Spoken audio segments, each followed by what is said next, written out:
Hello and welcome back to our channel. So today in this video we will be discussing about how to submit a ticket on Shein. So without wasting much of our time, let's get straight into the video. So to submit a ticket on Shein, all you need to do is simply tap open the Shein app.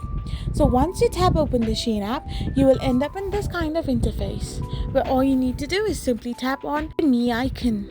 Then you need to tap on support, and there you need to now submit a problem tapping on customer service.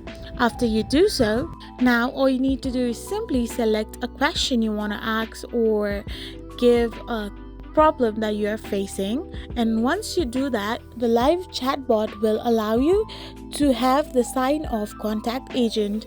Then simply tap on contact agent and then tap on submit a ticket. After you do so, you need to now select your question type and describe your question. After this is done, you need to upload files and then hit the submit button. After this process is also completed, you will be able to submit a ticket on Shein. I hope you found this video helpful, so don't forget to hit that subscribe button and do give us a thumbs up.